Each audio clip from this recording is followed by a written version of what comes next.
Pak Joko Widodo bisa jadi presiden. Beliau bukan seorang dari keluarga jenderal. Beliau bukan seorang dari keluarga yang pejabat tinggi dan juga kepala negara atau presiden orang tuanya, tidak. Beliau dari rakyat biasa, tetapi bisa menjadi presiden Republik Indonesia. Ini kenapa? Karena demokrasi. Karena itu tentu rakyat tidak menginginkan adanya lagi pembatasan-pembatasan demokrasi dengan cara-cara yang tidak fair.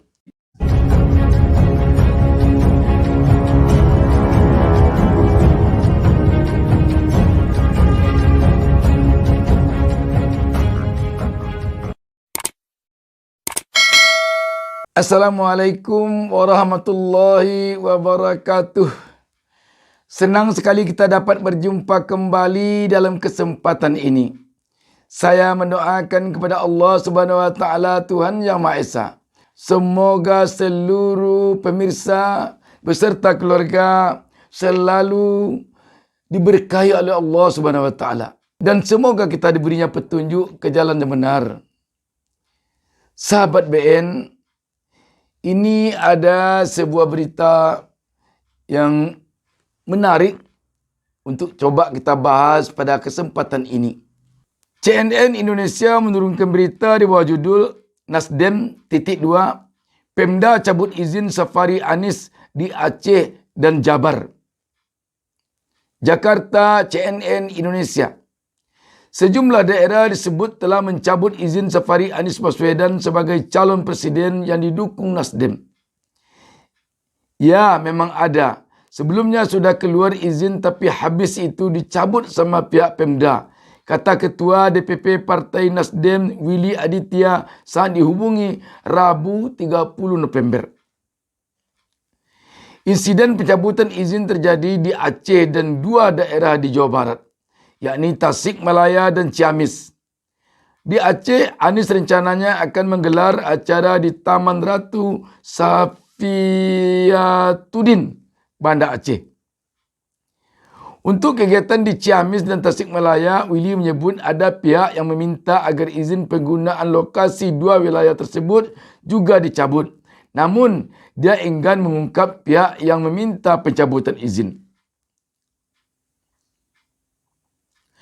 Bukan Pemda. Ada permintaan kepada Pemda untuk menghentikan kegiatan. Nggak perlu kita ngomonglah, katanya. Willy mengaku tak mengetahui alasan izin secara mendadak tersebut. Maksudnya izin secara mendadak tersebut dicabut. Pihaknya saat ini masih meminta konfirmasi terkait hal itu. Namun, pihaknya mengaku menyayangkan kejadian tersebut. Willy berujar hal itu menjadi catatan terkait demokrasi. Tentu ini menjadi catatan kita bersama. Bagaimana kita berharap kan demokrasi ini kan suatu proses yang terbuka saja, ucap Willy. Izin kegiatan di Taman Banda Aceh dicabut dinas. Sementara itu untuk di Banda Aceh, Anies semula dijadwalkan akan bertemu para simpatisan dan relawan lewat acara Jalan Sehat dan panggung silaturahmi pada Sabtu 3 Desember mendatang. Namun, izin kegiatan di Taman Ratu Sultanah Safiatuddin, Banda Aceh, secara mendadak dicabut dinas tempat. Ya, padahal sebelumnya sudah oke. Tentu ini juga sebelumnya juga terjadi di Tasikmalaya dan Ciamis, kata Willy. Pemerintah Aceh melalui UPTD Taman Seni dan Budaya Dinas Kebudayaan dan Pariwisata Aceh mencabut izin pakai Taman Ratu Sultanah Safiatuddin, Banda Aceh, yang akan dijadikan lokasi silaturahmi akbar Anies Baswedan dan Partai Nasdem. Pencabutan izin itu tercantum dalam surat yang diterbitkan UPTD Taman Budaya Disbudpar Aceh pada Senin 28 November. Kadis Budpar Aceh Al-Muniza Kamal membenarkan perihal keabsahan surat pencabutan surat izin penggunaan area Taman Ratu Safiatuddin untuk kegiatan jalan santai dan silaturahmi Anies Baswedan pada 3 Desember 2022. Ia mengklaim pencabutan izin yang dikeluarkan itu kerana taman tersebut tengah dalam tahap renovasi. Lokasi yang ditujukan sedang tahap rehabilitasi dan perawatan. Oleh sebab itu, kami mohon maaf atas ketidaknyamanannya, ujar Al-Muniza dalam keterangannya. Ia membantah pencabutan izin penggunaan lokasi tersebut kerana dipergunakan untuk kegiatan politik seperti yang beredar di masyarakat saat ini. Sebab sebelum pihak panitia mengajukan izin kepada UPTD Taman Seni dan Budaya Aceh pada 21 November lalu, ada juga pihak yang ingin menggunakan area taman tersebut untuk kegiatan reli wisata. Namun mereka juga mengalami hal yang sama. Surat pembatalan izin juga kami keluarkan di tanggal yang sama 28 November, ungkap Al-Muniza. Meskipun izin kegiatan di Taman Ratu Safiatuddin itu dicabut, Ketua DPP Nasdem Aceh Taufikul Hadi mengatakan pihaknya akan tetap menggelar kegiatan silaturahmi Anies Baswedan dengan masyarakat Aceh. Saat ini pihaknya masih mencari lokasi setelah pemerintah Aceh tidak mengizinkan penggunaan Taman Ratu Safiatuddin digunakan. Rencana tersebut berlangsung seperti biasa, tidak ada perubahan. Kalau lokasi ini sedang kita koordinasikan, ucapnya. Ini ada sebuah artikel yang diturunkan Semarang.co di bawah judul Anies urung hadiri Muktamar Al-Irsyad di Purwokerto. Mengapa? Semarang.co menyambung tulisan sebelumnya dari Ayu Nitimi Harjo soal instruksi penghapusan nama Anies Baswedan dalam daftar undangan pembukaan Munas Kami 11 di Palu 25 November 2022. Hal yang sama ternyata juga terjadi pada pembukaan Muktamar Al-Irsyad Al-Islamiyah di Purwokerto.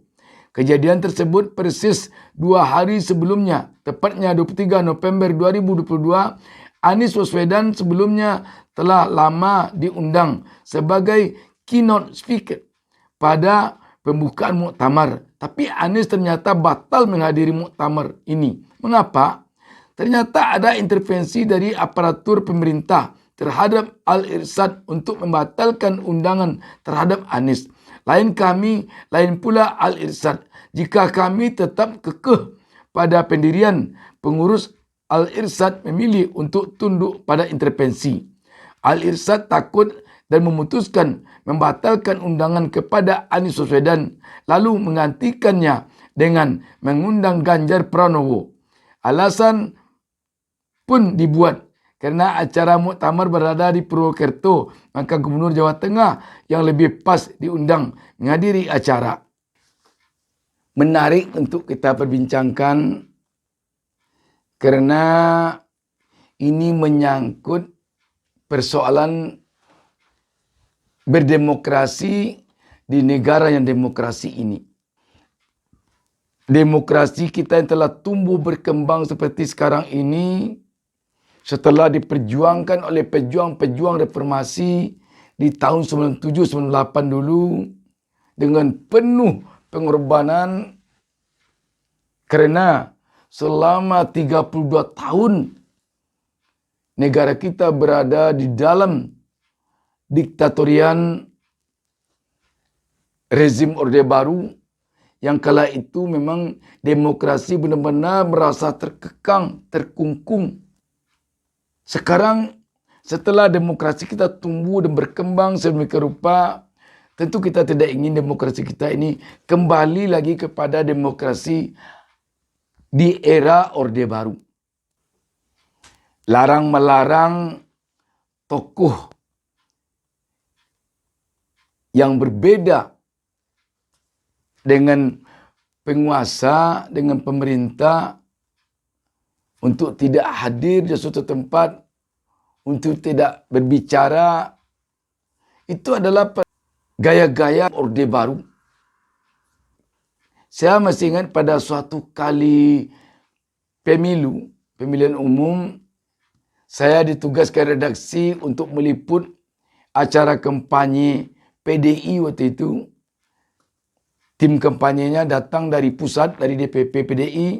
Saya pergi ke suatu daerah bersama tim kampanye dari DPP pusat PDI itu.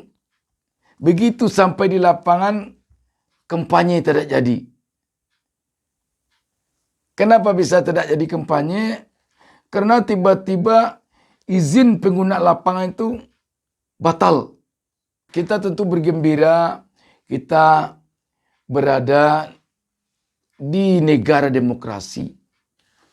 Sebab di negara demokrasi inilah rakyat tanpa kecuali boleh turut memikirkan bangsa dan negaranya. Kalau di negara kerajaan, itu sudah jelas rakyat tidak lagi memikirkan bagaimana ke depannya bangsa dan negaranya.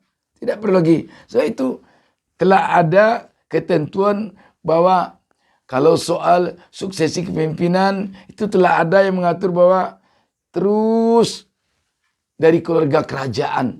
Tapi kalau di negara demokrasi seperti kita tidak. Rakyat punya kesempatan untuk menentukan ke depannya bangsa dan negaranya. Baik dari segi pembangunan maupun dari segi kepemimpinan. Sehingga di negara demokrasi, rakyat ada hak untuk mengkritisi, untuk memberikan masukan, untuk memberikan saran kepada pemimpinnya. Di negara kerajaan jangan coba-coba. Tidak bisa. Di negara diktator juga tidak bisa. Tapi kita di negara demokrasi di Indonesia ini bisa. Karena itu tentu kita tidak ingin demokrasi kita yang telah tumbuh berkembang seperti sekarang ini tiba-tiba nanti turun kembali mengalami seperti di era kelam saat era Orde Baru tempo dulu. Semua warga negara bisa berpikir untuk bangsanya dan bisa juga memimpin bangsanya. Ini suatu bukti Pak Joko Widodo bisa jadi presiden. Beliau bukan seorang dari keluarga jenderal. Beliau bukan seorang dari keluarga yang pejabat tinggi yang juga kepala negara atau presiden orang tuanya, tidak. Beliau dari rakyat biasa, tetapi bisa menjadi presiden Republik Indonesia. Ini kenapa? Karena demokrasi. Karena itu tentu rakyat tidak menginginkan adanya lagi pembatasan demokrasi dengan cara-cara yang tidak fair. Kita tahu dulu di era Orde Baru bagaimana pemerintahan Orde Baru waktu itu mengekang petisi 50. Orang-orang tokoh-tokoh kita yang berada di petisi 50 seperti Ali Sadikin dan kawan-kawan itu untuk berbicara di depan umum saya susah sekali itu. Kemana dia pergi dilarang. Kalau ada pertemuan dengan masyarakat dilarang. Dan kita tentu tidak ingin itu terjadi di era demokrasi seperti sekarang ini. Sebab memperjuangkan demokrasi seperti sekarang ini bagi bangsa ini dulunya tidak mudah. Kita masih ingat banyak korban berjatuhan di era tahun 1997-1998. Para mahasiswa kita ada yang jadi korban waktu itu. Dan sekarang tentu kita perlu memupuk dan menumbuh kembangkan demokrasi kita ini. Dengan adanya demokrasi, satu negara tentu boleh mengalami perubahan untuk kemaslahatan rakyat. Seorang pemimpin bagaimanapun dia tetap akan meneruskan yang baik dari pemimpinnya terdahulu, memperbaiki yang kurang baik, dan melakukan hal-hal baru terhadap yang belum dilakukan oleh pendahulunya. Itulah yang dimaksud dengan perubahan. Jadi tidak perlu alergi sebenarnya dengan perubahan. Sebab kalaulah tidak ada perubahan terhadap kepemimpinan dari seorang pemimpin ke seorang pemimpin, sama kita dengan kerajaan. Kerajaan pun sebenarnya ada perubahan dari seorang ayah hanya yang memimpin, setelah ayahnya diserahkan kepada anaknya, ada perubahan sampai di anaknya, di kerajaan. Jadi tak perlu takut kita dengan perubahan sebenarnya. Yang abadi itu di dunia ini adalah perubahan. Tidak bisa perubahan itu kita kekang. Kalau sekiranya nanti Anies Baswedan yang menggantikan Joko Widodo, itu Anies Baswedan jelas akan melakukan perubahan-perubahan. Perubahan seperti dikatakan tadi. Yang baik dilanjutkan. Yang perlu perbaikan dilakukan perbaikan. Yang belum ada diciptakan. Siapapun nanti yang akan menggantikan Presiden Joko Widodo juga akan begitu. Pak Joko Widodo ketika menggantikan SBY juga begitu.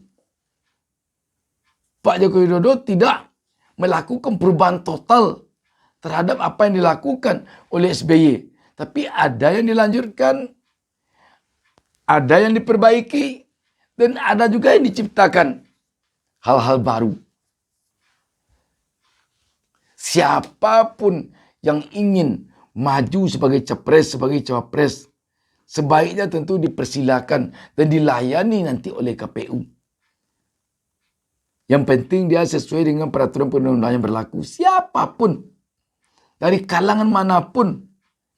Kalau tidak begitu, tentu negara kita tidak negara demokrasi namanya lagi.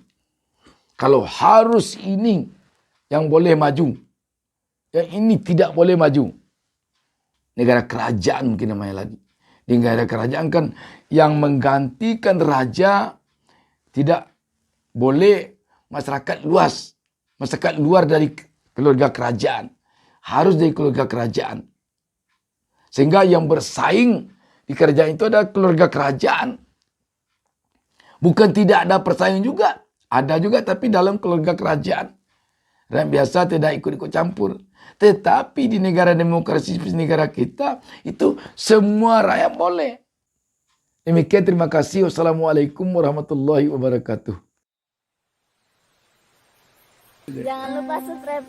Jangan lupa subscribe.